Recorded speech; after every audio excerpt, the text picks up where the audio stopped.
जय श्री कृष्णा। राधे राधे। जीवन के इस भाग दौड़ में 2 पल हम सुकून से बिताना चाहते हैं और उसके लिए अपने घर के मंदिर में पूजा स्थान पर जरूर बैठते हैं ताकि शांति मिले, मन को सुकून मिले, भटकाव से बचें। लेकिन पूजा घर में रखी हुई कुछ ऐसी चीज़ें जो मुश्किलें बढ़ा देती है। हमारे हिंदू समाज में हर व्यक्ति पूजा पाठ करता है, पूजा ना भी करे तो उसके घर में एक भगवान की तस्वीर जरूर होती है जिसको वो रोज़ कम से कम घर से बाहर निकलने के पहले सुबह शाम नमन जरूर करता है, प्रणाम जरूर करता है ताकि भगवान उनके जीवन के कष्टों को दूर करे और घर में खुशियाँ भरे, मानसिक सुकून दे। आखिर हम भगवान के पास आते क्यों हैं? मानसिक शांति के लिए। चाहे घर हो या बाहर, आप जहां रोज एक ही समय पर नियत समय पर प्रार्थना करना शुरू कर देते हैं वहीं पर निगेटिव एनर्जी भाग जाती है, पॉजिटिव एनर्जी आ जाती है। और आप अपने घर में पूजा पाठ तो करते ही होंगे। पूजा पाठ करने से आपका मनोबल ऊंचा रहता है, हर समय आपके साथ एक पॉजिटिव एनर्जी होती है, भगवान का हाथ होता है आपके सर पे। घर के एक हिस्से में भगवान के लिए स्थान जरूर बनाया जाता है, लेकिन कई बार आपके द्वारा की जा रही पूजा का फल आपको मिलता ही नहीं। तो आखिर आपकी पूजा करने में कमी है या कहीं कोई ऐसा वास्तु दोष है जो आपकी पूजा को स्वीकार होने ही नहीं दे रहा? तो घर में बने जो मंदिर है, चाहे वो आप कहीं भी पूजा करें, मंदिर यानी जहाँ भगवान का स्थान है, जहाँ पर आप दिया जलाते हैं, तो वो स्थान कैसा है और कौन सी वस्तु ऐसी है जो मंदिर में भूल कर भी नहीं रखनी चाहिए, वरना आपकी पूजा स्वीकार ही नहीं होगी। देखिए, पूजा हमेशा वास्तु की बात करें तो घर के ईशान कोण यानी उत्तर पूरब दिशा की ओर करें तो ये सर्वोत्तम माना जाता है। अगर घर में बना जो आपका मंदिर है वास्तु के विपरीत हो, मंदिर नहीं भी है, आप कहीं भी पूजा करते हैं, तो अगर आप वो सही जगह नहीं है तो मन भी आपका पूजा में नहीं लगेगा और इसका लाभ भी नहीं मिलेगा। अब ऐसे में कुछ वास्तु टिप्स जो आपके पूजा को के जो आप पूजा करते हैं जब भगवान को, तो आपकी पूजा जल्दी स्वीकार होगी। इसके लिए सबसे पहली बात तो एक भगवान की मूर्ति एक ही रखें, 2 ना रखें। दूसरी, भगवान गणेश की 3 मूर्ति पूरे घर में नहीं होना चाहिए, सिर्फ पूजा स्थान में नहीं बल्कि घर में होना ही नहीं चाहिए। 2 बस बहुत है। एक आप अपने घर में मूर्ति रख सकते हैं जहाँ पूजा करते हैं और कहीं पर तस्वीर भी लगा सकते हैं। नहीं तो शुभ कार्यों में अड़चने आएंगी, बनते बनते कार्य आपके बिगड़ने लगेंगे। वास्तुशास्त्र के अनुसार घर के मंदिर में कभी भी टूटी फूटी हुई मूर्ति या तस्वीर है, बहुत पुरानी हो गई है, ऐसे तस्वीर की मूर्ति की पूजा ना करें, वरना नकारात्मकता बढ़ेगी और देवता भी नाराज होंगे। घर के जो मंदिर है, जो पूजा स्थान है, हमेशा उत्तर पूर्व दिशा में ही बनाएं। दक्षिण या दक्षिण पश्चिम दिशा अशुभ दिशा होता है, इस दिशा में पूजा पाठ आप नहीं कर सकते, नहीं तो आपको उतने फल नहीं मिलेंगे। और घर के मंदिर में 2 शंख मत रखिए आप।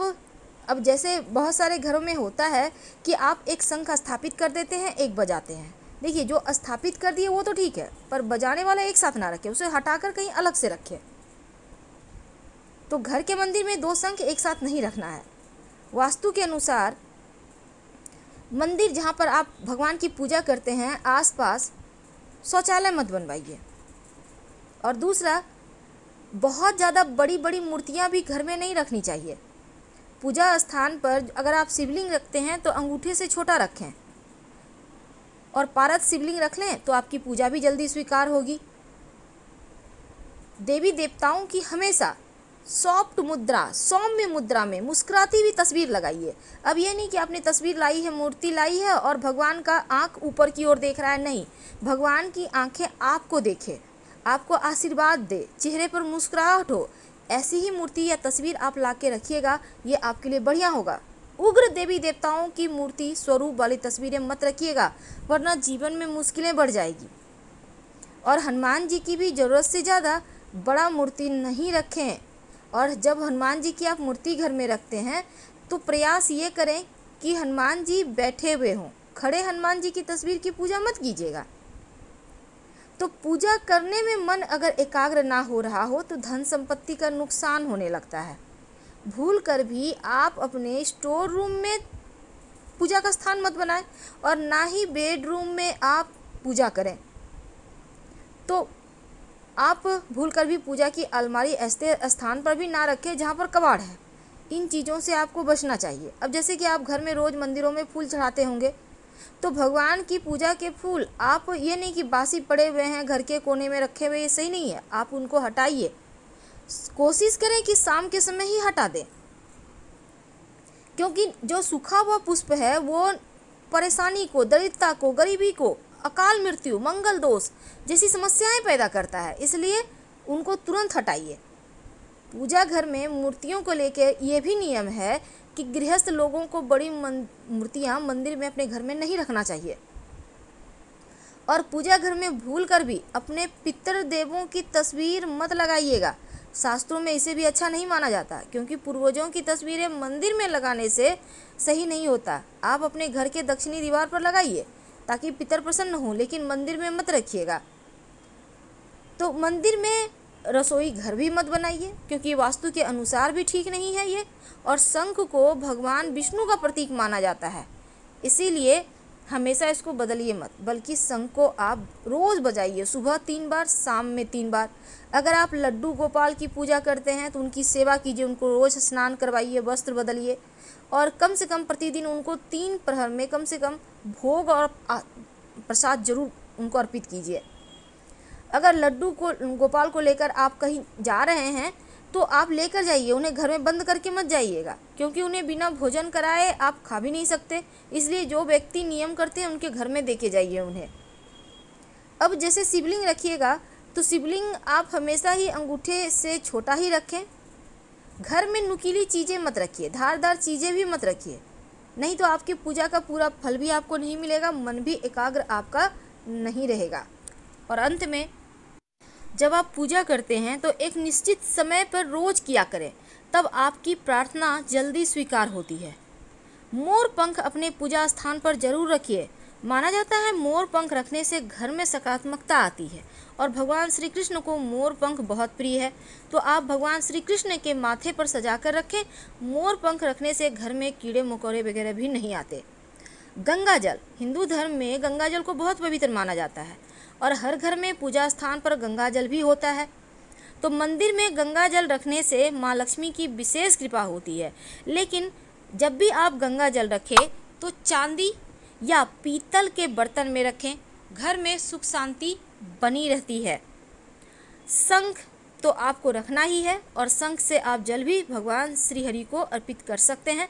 शालिग्राम भगवान को अपने पूजा स्थान पर मत रखें, बल्कि शालिग्राम भगवान को आप अपने तुलसी जी के स्थान पर रखें, क्योंकि शालिग्राम भगवान हमेशा घर से बाहर रहते हैं तुलसी जी के पास। जीवन में आर्थिक समस्या नहीं आती जिस घर में शालिग्राम भगवान होते हैं। तो गंगा जल के साथ गौमूत्र भी है जो बहुत पवित्र होता है, और जिस घर में गौमूत्र रखा होता है देवी देवताओं का आशीर्वाद भी बरसता है। आपकी जानकारी के लिए एक छोटी सी बात प्लीज़ ध्यान रखिएगा। जब भी आप सुबह के समय दिया बाती करते हैं, सुबह जब आप दीपक जलाते हैं, तो उसमें एक लौंग जरूर डालिए। आपके जीवन में ऐसी कोई भी अधूरी इच्छा नहीं रहेगी जिसे आप पूरी करना चाहते हैं और वो पूरी ना हो, क्योंकि लौंग जब आप डालते हैं तो मनोकामना पूर्ण हो जाती है। और शाम में जब दिया बाती करेंगे तब सरसों के तेल का दीपक हो या घी का, ये आप क्या जलाते हैं आपकी मर्जी है, लेकिन गुरुवार के दिन छोड़कर बाकी दिनों में आप सरसों के तेल का या तिल के तेल का दिया जला सकते हैं।